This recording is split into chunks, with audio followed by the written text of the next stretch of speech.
E aí, gente, hoje eu achei um mangá que praticamente ninguém nunca ouviu falar e, por incrível que pareça, é de um dos autores mais conhecidos de todos, o próprio Togashi, o autor de Yu Yu Hakusho e Hunter x Hunter. E é absurdo porque é a obra menos conhecida dele, só que é uma das mais interessantes que eu já li. Esse mangá, pra você que tá curioso, chama Level E e foi publicado em 1995 e foi até 1997, com um total de 3 volumes, com uma temática mais de aventura, junto com ficção científica, com alienígenas. E assim, na primeira vez que eu ouvi falar, foi por mim mesmo. Eu tava tentando achar algum mangá interessante para recomendar para vocês, e eu tava procurando de um autor famoso. E quando eu fui pesquisar os mangás do Togashi, eu encontrei o Level E. E mano, sabe aquele mangá que você não espera nada, só que esse mangá entrega tudo, pelo menos até o capítulo 2, que foi traduzido em português, mas ao todo que eu vi tem 16 capítulos já finalizado. Eu sei que eu tô enrolando pra falar do mangá, mas nesse tempo você podia se inscrever aí pra receber mais recomendação de mangás e análises de animes da temporada que eu vou fazer aqui. Eu sei que é chato pedir isso, mas valeu aí, gente. Como eu disse antes, esse mangá é de ficção científica com alienígenas, mas tudo começa na Terra, que atualmente centenas de milhares de espécies de alienígenas moram e andam pela Terra. E os únicos que não sabem disso são os próprios seres humanos, os terráqueos que ele chama. E a história segue com um estudante do ensino médio que chama Yukitaka, que mora sozinho num apartamento, só que chegando lá, ele dá de cara com um homem, que pra mim parecia uma mulher quando eu tava lendo, mas é falado que é um homem. Ele encontra esse cara lá sentado numa cadeira e daí pra frente começa a aventura dele e desse outro cara, que na verdade não é um humano, mas sim um alienígena que veio pra Terra. Só que esse alienígena, que mais pra frente a gente vai descobrir que ele é um cara, ele é alguém bem importante. Ele perdeu a memória, então ele não sabia o que ele estava fazendo ali, nem sabia se alguém ia resgatar ele. Ele só sabia que ele era um alienígena e que a nave dele tinha caído na Terra. Só que aí tá, quando a nave dele cai na Terra, começa a passar na TV sobre isso porque chamou a atenção. Aí vai uma agência especializada sobre extraterrestre e confirma que aquilo era um OVNI, e começa toda uma investigação da onde aquilo veio e se tinha alguém que veio naquela nave. E entre esses especialistas tá o pai da garota que o Yukitaka conhece, a Miu, que é uma garota que se muda para o mesmo apartamento que ele e eles são vizinhos. E aqui tem toda uma história porque ela foi morar lá, que é interessante também. Só que o pai dela é a pessoa mais preparada em relação a esses negócios de aliens. Ele estuda isso, então ele acaba sendo uma ameaça. Só que por outro lado, quando tudo isso daqui tá acontecendo, essas suspeitas de aliens na Terra, a Miu acaba descobrindo que o Yukitaka estava escondendo com ele aquele alienígena. Isso daqui tá tudo no mangá bem explicado como que aconteceu, mas no fim ela acaba descobrindo esse segredo. Só o que é interessante aqui é que mesmo que o pai dela sendo, entre aspas, a pessoa que quer capturar esses alienígenas, a Miu ajuda o Yukitaka a esconder ele. E aqui também começa a interação dos três. Mas ainda faltava uma coisa, faltava saber o porquê aquele cara alienígena tava ali, já que ele tinha perdido a memória. E é mostrado mais pra frente, quando outros alienígenas pousam na Terra, que na verdade esse cara chamava Ouji. Ele era simplesmente o primeiro príncipe de Dogra, um planeta alienígena.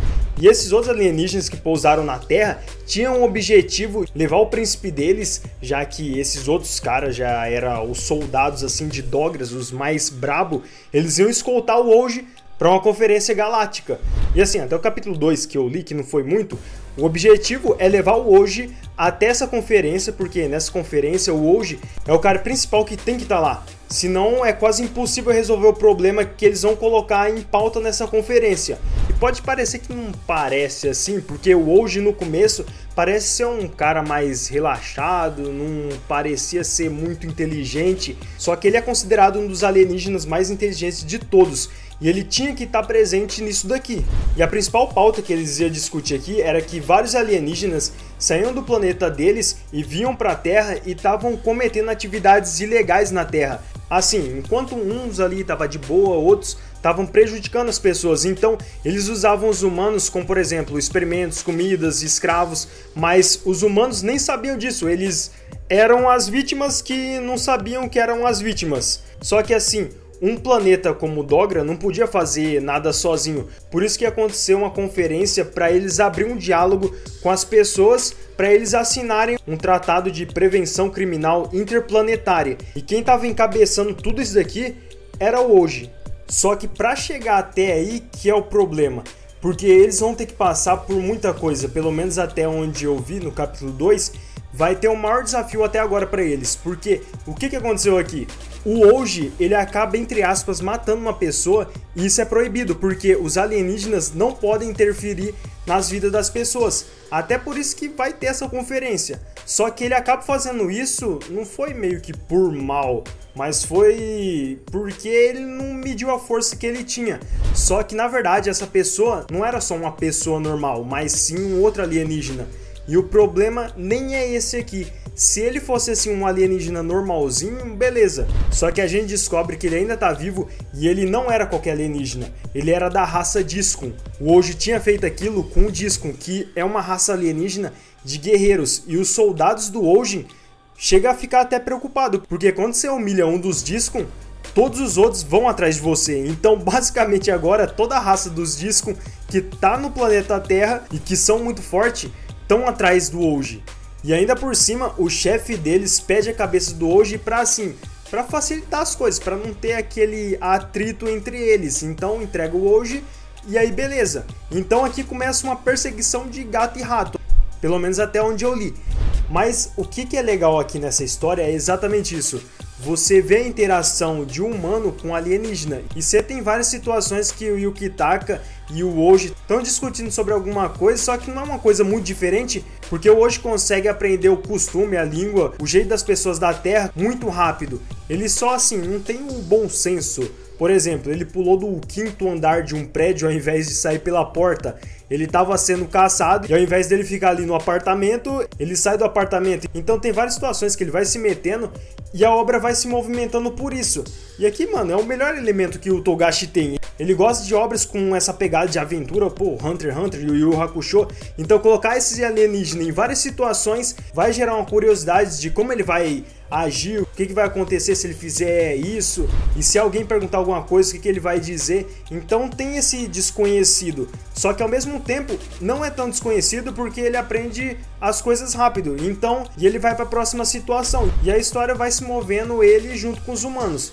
Porque, assim, tanto o Yukitaka e a Mil vão atrás dele para resolver essas situações que ele se mete. Então os dois, assim, acabam se metendo nessas situações também. Eles são envolvidos e fica interessante porque você tem os dois lados aqui. E como cada um vai pensar naquela situação é o mais da hora. E pra quem busca, assim, alguma coisa de romance, pelo menos até onde eu li, não tem muita coisa. Você pode, assim, querer shippar o Yukitaka e a Mil, mas pra mim não tem nada, porque só tem umas cenas assim que o Yukitaka parece que tá afim dela, só que ao mesmo tempo é só uma amizade ali, já que o foco basicamente não é esse, mas se quiser sim, mano. Outra coisa também que chama a atenção pra quem conhece o Togashi, e ele faz a mesma coisa aqui em Level E, tem muito texto para ler. Eu não sei muito sobre Hunter x Hunter ou Yu Yu Hakusho, que eu nunca li, sobre o nível de texto que eles têm, mas aqui também tem bastante texto. Eu falo isso porque muita gente fala que o Togashi gosta de escrever muito diálogo. Por um lado é ruim para quem não gosta de ler, que é muito texto. Só que por outro lado é da hora, é bom, porque o diálogo é bem feito e é bem escrito, então compensa, porque dá mais riqueza pro personagem, o que ele pensa, como ele quer fazer aquilo. Pra mim, assim, não incomodou muito isso daqui, porque é o Togashi escrevendo, então dá pra dar aquele crédito. Outra coisa também é a própria história. Sabe aquele mangá que quando você tá lendo, você continua lendo, porque você quer saber na onde vai dar aquilo? É basicamente Level E. Parece simples esse negócio de um alienígena que desceu na Terra e começa a interagir com humanos, só que o jeito da escrita do Togashi deixa isso daqui mais interessante. É uma história que vai se construindo com interação e situação em cima de situação. Sempre vai ter uma conexão de uma coisa com a outra, sabe?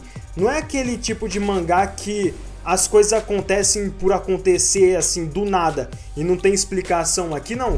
Quando você vê uma situação na onde ela chegou, você entende porque tem todo um contexto. E esse é um mangá que eu trouxe aqui pra vocês de recomendação. E só uma curiosidade é que Level E foi lançado em 1995, que eu já disse antes, e só pensa um pouquinho no filme que foi lançado nessa mesma época, que parece muito com esse mangá. Pausa o vídeo aí e comenta pra ver se você consegue acertar. E pra quem não sabe, eu nunca assistiu, em 1997 saiu MIB Os Homens de Preto, então se você gosta de MIB é quase certo que você vai gostar desse mangá. E vou te dar outra dica, pra quem não quiser ler o mangá que eu tô aqui recomendando, tem o anime Level E que já foi adaptado, já foi produzido em 2011 e tá completo com 13 episódios. E eu queria de verdade que você comentasse aí embaixo qual parte mais te chamou a atenção disso tudo que eu falei.